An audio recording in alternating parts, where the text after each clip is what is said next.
¿Quién es Silvia Molina? Ella es ingeniera civil, estudió aquí en la Universidad Mayor de San Andrés, es investigadora en temas de infraestructura, energía e integración. Silvia, bienvenida.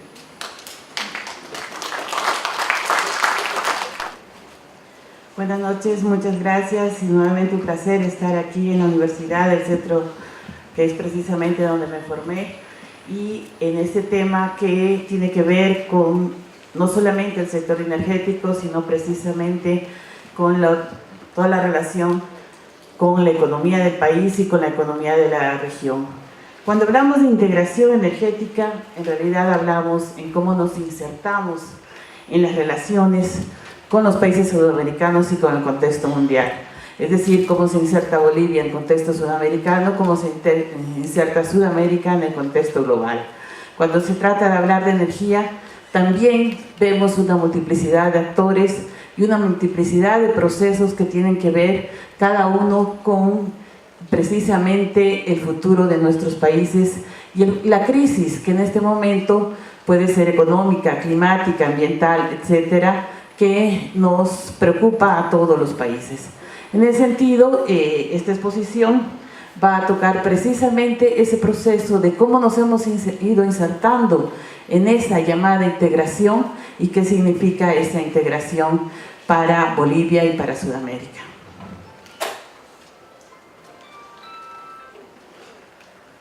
Al hablar de integración, pues vale la pena que hablemos de cuál es la situación mundial en este momento. Precisamente estamos en un proceso de incertidumbre mundial.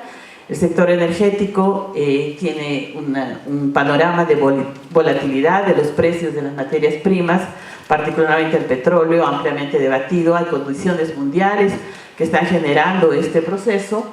Y en realidad también en este marco vemos nuevos actores, nuevas tecnologías, nuevos inversionistas e inclusive nuevos actores financieros dentro de esto.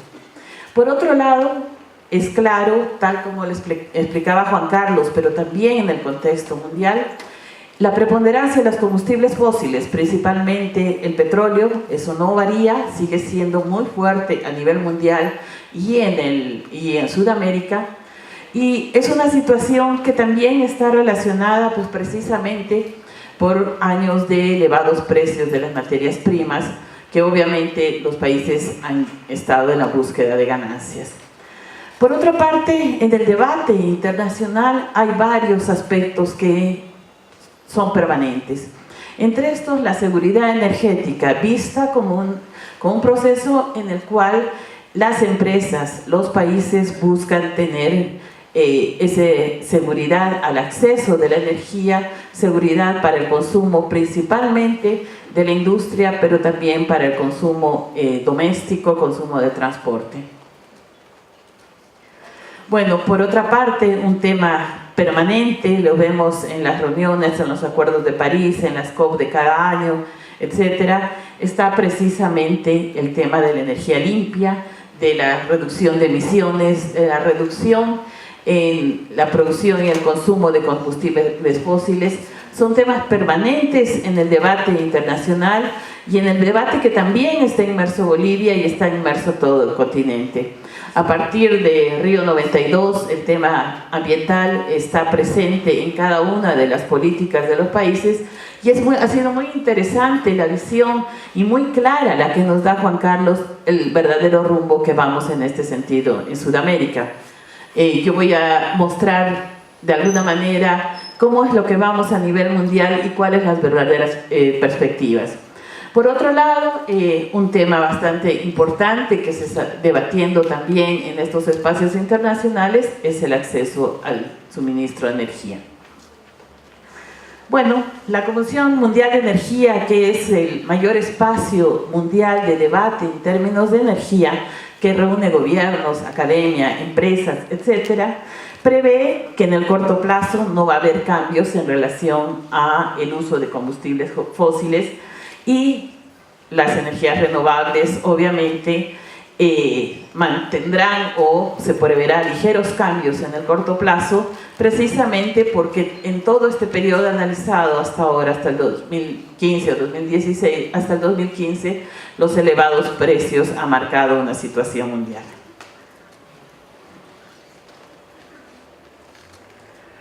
Bueno, para ver el proceso de integración energética, cómo se enmarca en esta situación mundial, en este contexto mundial, quizás vale la pena recordar qué es lo que pasó en Sudamérica en este sentido.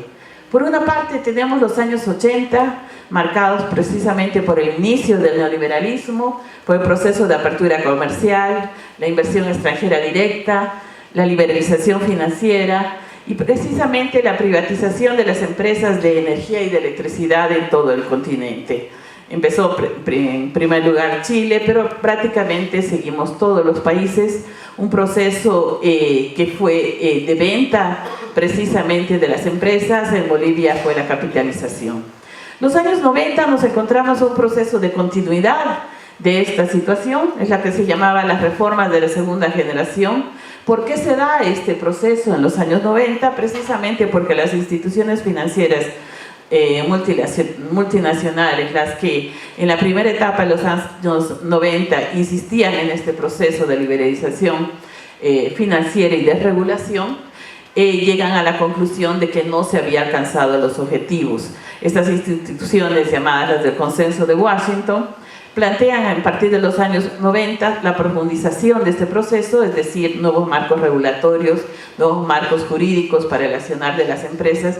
Y en esta etapa se llega a consolidar que este sector estratégico pasa primordialmente a manos privadas. Pero digamos, después de esto, de las luchas en los países contra la privatización, contra la capitalización en Bolivia, recordados procesos que tenemos claros todos los bolivianos, la lucha contra el Acuerdo de Libre Comercio del ALCA, que nos hace llegar al año 2000 como una evaluación de la sociedad en que todo este proceso neoliberal fue un fracaso o no alcanzó los objetivos sociales que se pretendía principalmente, y tampoco los económicos.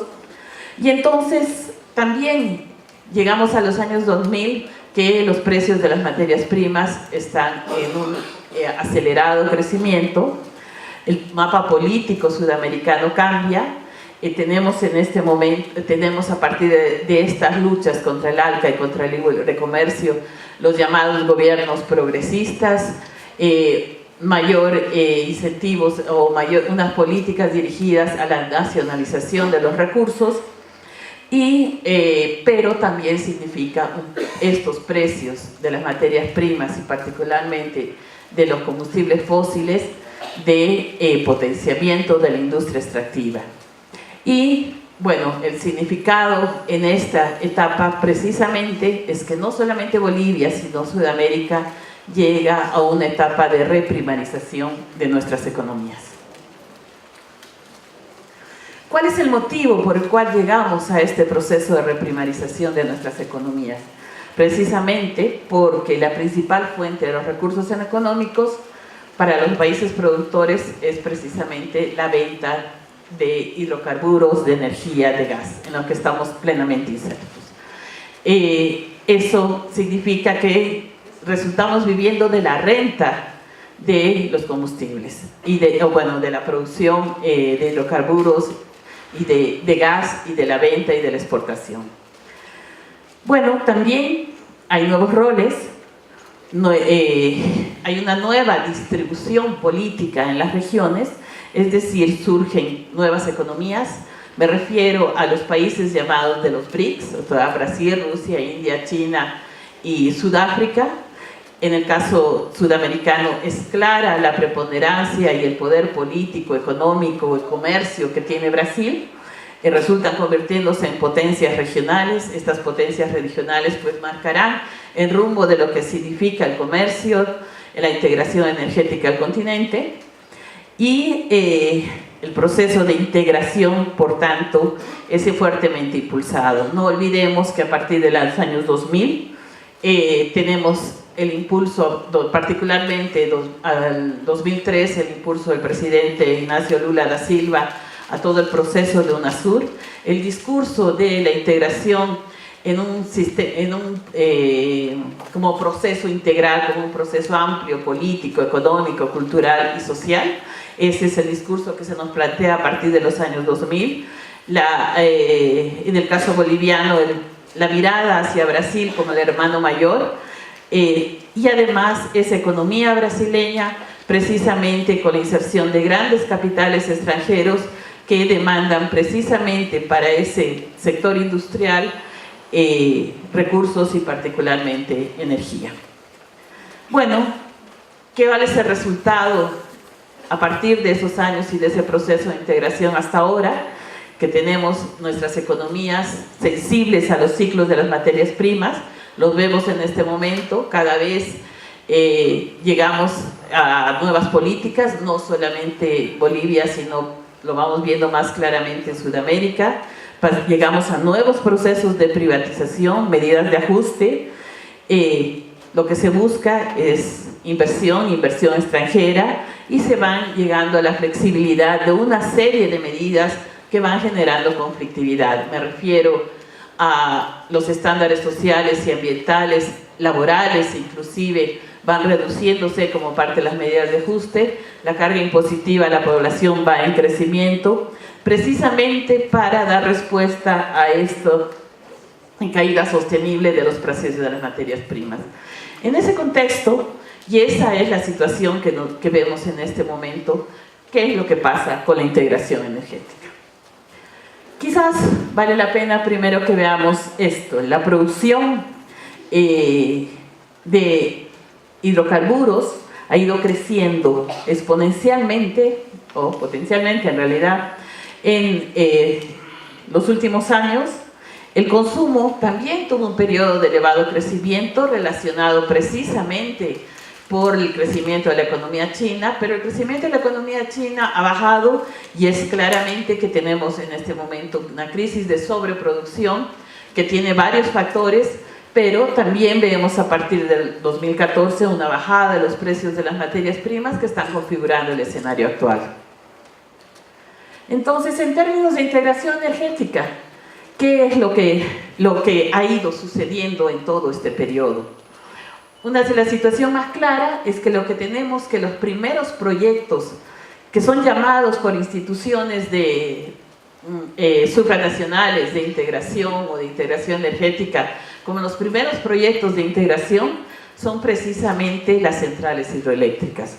Me refiero a las grandes centrales o a las megas inversiones de producción de energía en las cuencas que son binacionales y que es la explotación o el uso de los ríos limítrofes.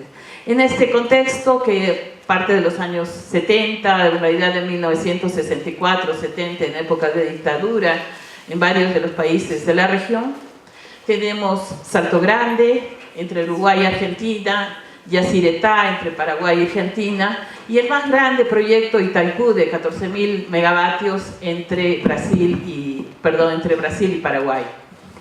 Más adelante tenemos, en lo que se refiere a generación de gas, el proyecto más grande conocido que nos involucra, que tiene que ver con el gasoducto Bolivia-Brasil, el conocido Gasbol. Es el gasoducto de mayor longitud del continente, y precisamente los 30 millones de metros cúbicos de capacidad máxima significa el 25%, aproximadamente el 25% del flujo de gas en la región.